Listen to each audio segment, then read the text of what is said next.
Selamat datang di serial webcast Youth Lab Indonesia. Kali ini kita akan bicarakan tentang the rise of download generation. Bersama saya Tara, Project Manager dari Youth Lab Indonesia, dan rekan saya Anggun, Research Manager. Kita juga kedatangan narasumber, Adit, seorang mahasiswa yang hobi banget nonton film dan download. Kira-kira tuh ada 1000-an film yang udah dia download.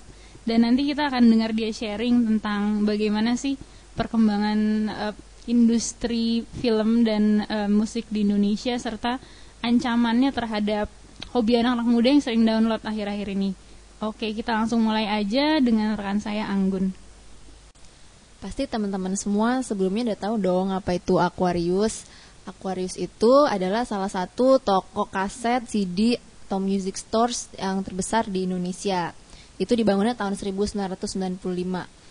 Zaman dulu waktu dia masih jaya-jayanya, banyak banget orang-orang yang datang ke sana untuk belanja, dari mulai belanja CD, kaset sampai dengan merchandise, karena dia tuh jual hampir semua merchandise musisi yang lagi ngetrend pada zamannya. Dan ternyata sekarang Aquarius itu ditutup karena mereka mengalami banyak kerugian, karena banyak banget orang-orang yang udah jarang datang ke Aquarius, dan itu menyebabkan rugi serta biaya operasional yang tidak dapat ditanggung setiap bulannya. Itu tadi salah satu akibat dari kenapa sih Aquarius itu bisa tutup, karena sekarang itu download udah jadi seperti kebiasaan sehari-hari ya untuk anak muda. Pertama karena itu free, dan kedua cepet banget. Misalnya kita lagi pengen denger lagu A, daripada buru-buru ke toko kaset, browsing dan belum tentu ada, tinggal online search di 4Share misalnya, langsung keluar, dan itu nggak makan waktu lebih dari 10 menit udah ada lagunya atau film. Kalau film mungkin akan butuh waktu lebih lama. Dan selain lagu juga kita bisa download gambar macam-macam dari video di YouTube, dan semua itu gratis. Itu sih inti kenapa download itu bisa sangat menjamur di kalangan anak muda seperti itu. Nah, sekarang kita langsung aja nih ngobrol sama narasumber kita, Adit, dan dia akan berbagi pengalamannya tentang download. Dia bisa download 1000-an film, gimana coba ceritanya? Kita langsung dengerin aja dengan Adit. Ya, saya sering banget download sejak saya memang pertama kali mungkin kenal internet ya. Selain browsing, saya ya hobi saya ya emang download gitu, nyari-nyari film, nyari-nyari musik.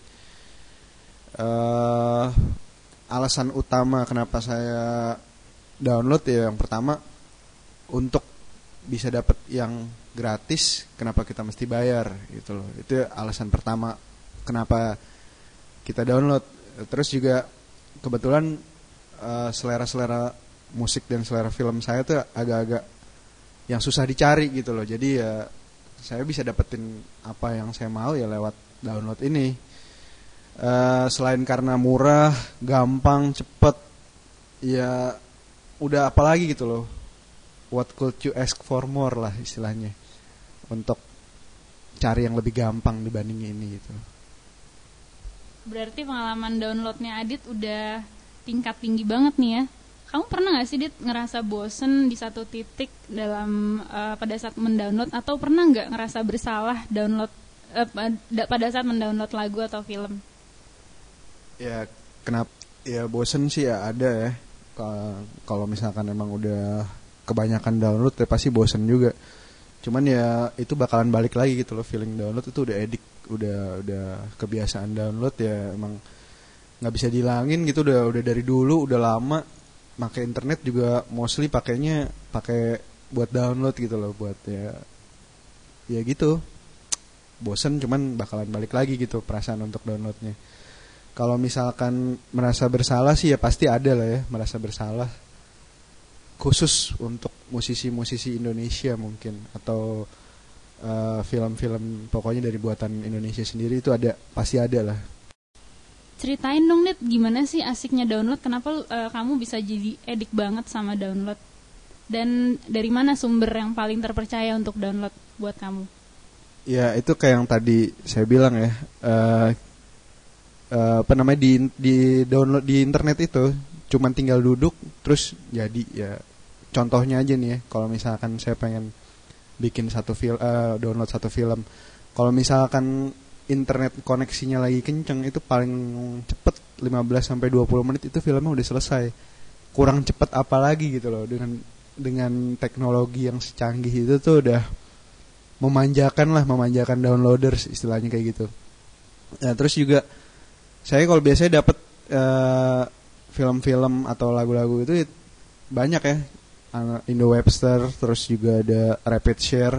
Kalau Rapid Share itu kalau kita beli akun khususnya tuh dijual banyak, dijual di Kaskus, di forum-forum lain, atau punya kenalan yang punya akun, itu cuman beli Rp35.000 untuk 1 bulan. Itu udah bisa download unlimited gitu loh. Jadi ya ibaratnya dengan uang Rp35.000 plus koneksi yang kenceng, itu udah kita 1 hari aja bisa dapat mungkin 1 series film gitu loh, 1 season. Atau kalau dijumlahin mungkin bisa sampai 6 sampai 7 film. Itu belum termasuk yang lagu-lagu yang size-nya kecil cuma 4 mega atau 6 mega, itu bisa lebih lagi gitu loh, bisa ratusan mungkin dalam 1 hari. Nah, tadi kan kita udah dengar cerita ya dari Adit gimana sih, segimana ediknya dia untuk ngedownload, dan ternyata memang bagi anak-anak muda download itu memang lebih menguntungkan daripada beli di toko kaset atau CD. Nah, tapi sekarang kita mau lihat nih, kalau misal secara global lagi, apa sih positif negatifnya dari free download?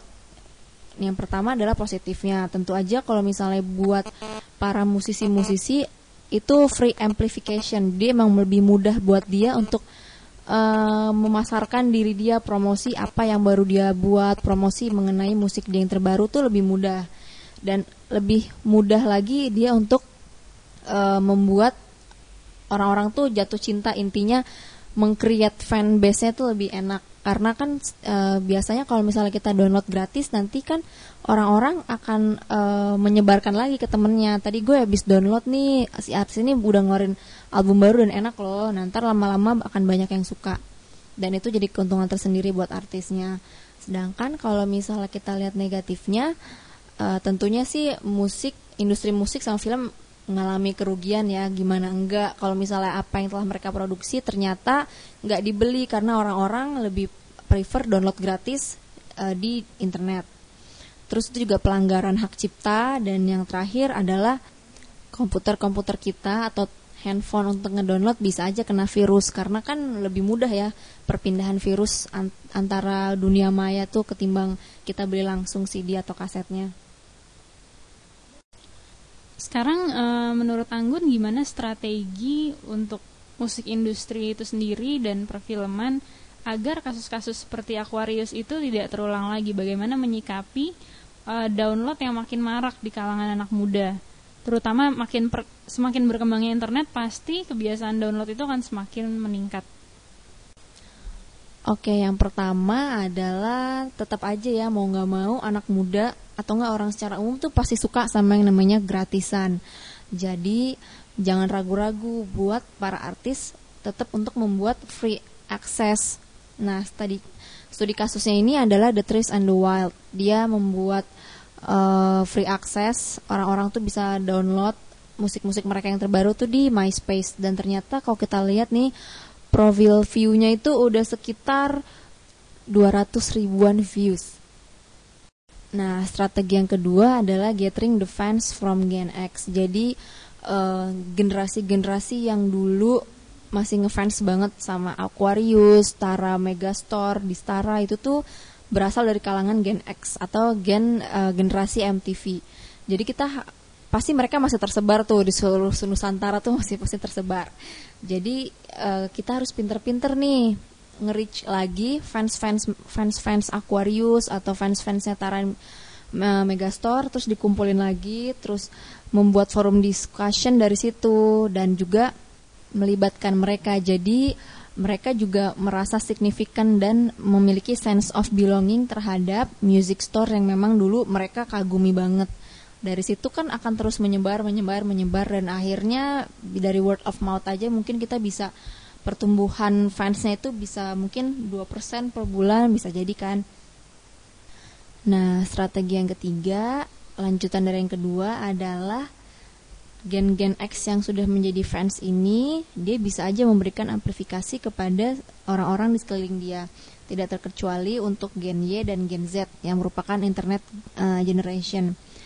Terus kita juga bisa caranya ngasih nih kepada Gen X, Y, dan Z ini pengalaman-pengalaman yang autentik buat mereka mengenai musik dan cerita-cerita di belakang artis. Terus pertumbuhan genre musik misalnya kayak jazz tuh asal dari mana, pop itu asal dari mana, dan juga musisi-musisi itu sendiri. Karena nanti audiens itu akan merasa kebutuhannya akan musik itu tersuplai, bukan hanya mendengarkan tapi juga mengetahui seluk-beluk tentang musik itu sendiri. Dan nantinya lama-kelamaan audiens itu akan berubah menjadi fans dari music store tertentu. Strategi yang keempat adalah goes to online. Jadi meskipun kita punya music store di mana-mana, tapi percuma aja deh kayaknya kalau misalnya tidak melakukan kampanye atau marketing via online. Karena sekarang kan Gen Y dan Z ini sudah beralih ke media internet. Nah, studi kasusnya nih ada namanya ICEMA. Jadi dia tuh award yang dikasih kepada para musisi-musisi yang memang sih kebanyakan non-mainstream. Nggak beda banget dengan musisi-musisi yang suka manggung di dahsyat, inbox dan lain sebagainya. Musisi-musisi ini pasti kayak punya behind story mengenai apa lagunya, mengenai aliran musik yang mereka bawa. Nah, ICEMA ini wadahnya untuk memberi apresiasi kepada para musisi-musisi dalam bentuknya online, dan itu hit banget di Twitter. Semua orang membicarakan itu, baik artis-artisnya maupun follower-follower dari artis tersebut, dan akhirnya tercipta komunitas di situ. Menurut Adit sendiri, gimana sih tips-tips industri musik dan perfilman khususnya di Indonesia dalam menyikapi maraknya download di Indonesia, terutama di kalangan anak muda yang kayaknya download itu udah jadi satu habit yang pastinya akan mengancam seperti yang terjadi sama Aquarius. Dan kita sih nggak berharap ada industri-industri musik lain yang akan mengikuti jejak Aquarius. Cuman ada nggak langkah-langkah yang bisa dilakukan untuk mencegah ini? Gimana menurut Adit? Ya, gimana ya menyikapinya? Kita sama-sama tahu ya pastinya kalau misalkan pembajakan di Indonesia tuh udah parah banget, dan udah istilahnya kalau kita melihat memang kayaknya udah susah ditolong gitu loh. Ya, apa yang mesti dilakukan oleh industri musik untuk tidak mengikuti jejak Aquarius? Mungkin melibatkan sang artis sendiri untuk bikin campaign anti download, atau mungkin juga dia bisa melibatkan artisnya untuk menguatkan fanbase-nya supaya semakin banyak. Dan kalau fanbase-nya kuat dan banyak kan, ya mereka juga nggak mungkin lah download dari internet untuk artis kesukaan mereka gitu loh. Demikian serial webcast kita kali ini tentang The Rise of Download Generation. Terima kasih kepada Adit atas sharingnya dan kepada Anggun untuk data-data yang telah diberikan. Nantikan serial webcast kita selanjutnya.